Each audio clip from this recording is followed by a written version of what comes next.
I2U2 का सदस्य बन भारत ने पलटा पासा। I2U2 का असली मकसद जान, चीन की उड़ी नींद, चीन के संजोए ख्वाबों पर फिरा पानी। पाकिस्तान की एक बार फिर इंटरनेशनल बेइज्जती, रूस ने धक्के मारकर भगाया। नमस्कार दोस्तों, एक बार फिर से आपका स्वागत है प्लेनेट 4 पर। दोस्तों, आज इन्हीं सब खबरों के बारे में विस्तार से जानते हैं। दोस्तों, दुनिया के अंदर लगातार अपनी ताकत में इजाफा कर रहे चीन को रोकने के लिए अमेरिका, भारत और 2 अन्य देशों ने मिलकर एक ऐसे संगठन का निर्माण किया है जो कि मिडिल ईस्ट एशिया के अंदर चीन के मंसूबों पर पानी फिरेगा।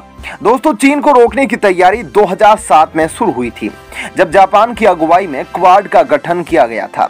लेकिन 2010 तक क्वाड की नियमित बैठकें होने के बाद 2017 तक ऑस्ट्रेलिया पर चीन का जादू चला और इस संगठन की बैठकों पर विराम लग गया। लेकिन चीन की यह साजिश काम नहीं की और 2017 में जापान की अगुवाई में भारत के प्रधानमंत्री नरेंद्र मोदी, ऑस्ट्रेलिया के प्रधानमंत्री और अमेरिका के राष्ट्रपति ने मिलकर इस संगठन को पुनर्जीवित किया। इसके बाद चीन भारत पर काफी ज्यादा भड़का हुआ रहता है। इसके बाद दोस्तों, चीन के खिलाफ कई संगठनों का निर्माण किया जा चुका है, कई रणनीतियां बनाई जा चुकी है। लेकिन अब जिस प्रकार से चीन को रोकने की मजबूती से काम किया जा रहा है और इंडो पैसिफिक रीजन के बाद चीन को मिडिल एशिया के अंदर रोकने की कवायद शुरू की जा चुकी है। ऐसे में दोस्तों, आज हम जानने वाले हैं कि आखिर क्या है I2U2 और भारत की इसके अंदर क्या भूमिका रहने वाली है, कैसे चीन के मंसूबों पर पानी फिर गया है, क्योंकि चीन एशिया के अंदर एक बहुत ही तेजी से उभरती महाशक्ति है और आपको पता है कि चीन का सबसे बड़ा कंपटीटर एशिया के अंदर भारत ही है। ऐसे में दोस्तों, भारत, अमेरिका, इजराइल और UAE ने मिलकर नया ताकतवर समूह बनाया है। इसे I2U2 नाम दिया गया है। इसमें I2 का मतलब इंडिया और इजराइल है, जबकि U2 का मतलब US और UAE है।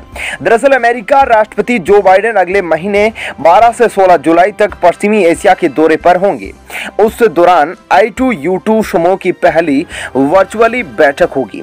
अनुमान लगाया जा रहा है कि अमेरिकी राष्ट्रपति भारत भी आ सकते हैं, क्योंकि 2 दिन पहले ही उन्होंने भारत अमेरिका के रिश्तों पर बयान दिया था। इस रिपोर्ट में जानते हैं कि I2U2 है क्या, इसके सियासी मायने क्या है, इसका गठन क्यों किया गया और आगे क्या होगा। दोस्तों, I2U2 का मकसद यह है कि अमेरिका यहां पर चाहता था कि जो मध्य पूर्व से परे उसके साझेदार हैं, उसके साथ उसकी साझेदारी आगे बढ़े और उसके रिश्तों के बीच मजबूती आए। राष्ट्रपति बाइडेन I2U2 देशों के प्रमुखों के साथ वर्चुअली हिस्सा लेने वाले हैं। इस दौरान खाद्य सुरक्षा संकट और सहयोग के अन्य क्षेत्रों पर बात की जाएगी। इस दौरान राष्ट्रपति बाइडेन इजराइल के प्रधानमंत्री नेफ्ताली बेनेट, भारत के प्रधानमंत्री नरेंद्र मोदी और UAE के राष्ट्रपति मोहम्मद बिन जायद से बातचीत करने वाले हैं। दोस्तों, बाइडेन 13 जुलाई को इजराइल से अपने दौरे की शुरुआत करेंगे और फिलिस्तीनी अधिकारियों से बातचीत के लिए वेस्ट बैंक भी जाएंगे। इसके बाद राष्ट्रपति बाइडेन सऊदी किंग सलमान के न्योते पर जेदा पहुंचने वाले हैं और गल्फ कॉरपोरेशन काउंसिल के सम्मेलन में शामिल होंगे। इस सम्मेलन में मिस्र, इराक और जॉर्डन सहित 9 देशों के शीर्ष नेता शिरकत करने वाले हैं। अब दोस्तों, आपके मन में यह सवाल उठ रहा होगा कि आखिर I2U2 के अंदर भारत की क्या भूमिका रहने वाली है। तो दोस्तों, आपको बता दूं कि भारत बेहद बड़ा बाजार है और भारत हाईटेक और सबसे ज्यादा मांग वाले उत्पादों का भी बड़ा उत्पादक है। ऐसे में बहुत से क्षेत्र हैं जहां ये देश मिलकर काम कर सकते हैं और मिलजुल कर आपस में अपने बाजारों का इस्तेमाल कर सकते हैं, जिसमें इजराइल, भारत, संयुक्त अरब अमीरात और अमेरिका शामिल है।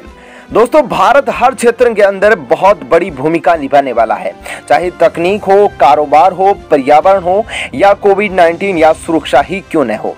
दोस्तों, अमेरिका के एक अधिकारी ने बताया कि इस समूह का उद्देश्य उन गठबंधनों और साझेदारों को फिर से एक साथ लाना है जिनका अस्तित्व पहले नहीं था या फिर था तो उनका भरपूर इस्तेमाल नहीं किया गया था।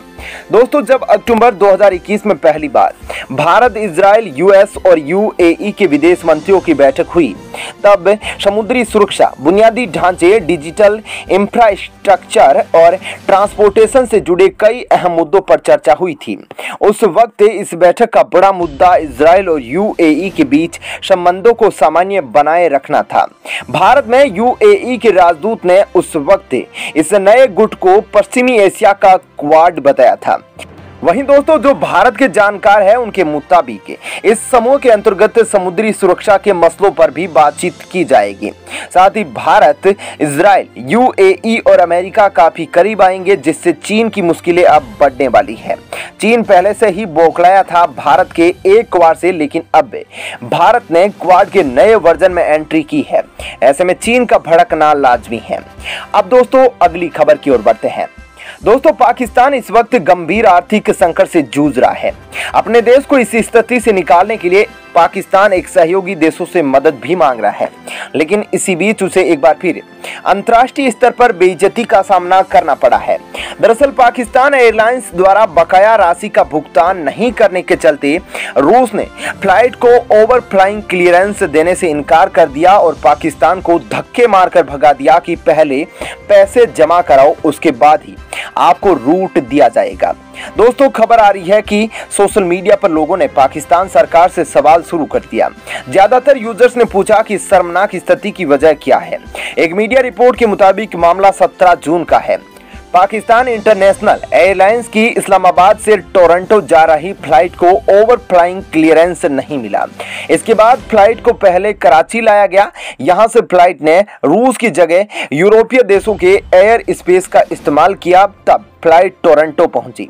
एयरलाइंस की ओर से बताया गया कि टोरंटो के लिए उड़ान को ईरान, टर्की और यूरोप के रास्ते का इस्तेमाल करना पड़ा। जहाज ने कराची से उड़ान भरी। बताया जा रहा है कि PIA की फ्लाइट PK 781 में 250 से अधिक यात्री थे, जिन्हें कराची रवाना किया गया। दरअसल स्टेट बैंक ऑफ पाकिस्तान को ओवर फ्लाइंग क्लियरेंस के शुल्क के लिए पैसा ट्रांसफर करने में दिक्कत का सामना करना पड़ा था। हालांकि पाकिस्तान इंटरनेशनल एयरलाइंस का कहना है कि रूस को वैश्विक प्रतिबंधों के चलते पेमेंट प्राप्त करने में दिक्कत आई, इस वजह से PIA को रास्ता बदलना पड़ा। दोस्तों, पाकिस्तान अब सफाई लगा रहा है, लेकिन रूस ने तो अपना काम कर दिया है। क्या कहना है आपका इस वीडियो पर, इस खबर पर जरूर बताइएगा। साथ ही वीडियो को लाइक और शेयर जरूर करें। धन्यवाद।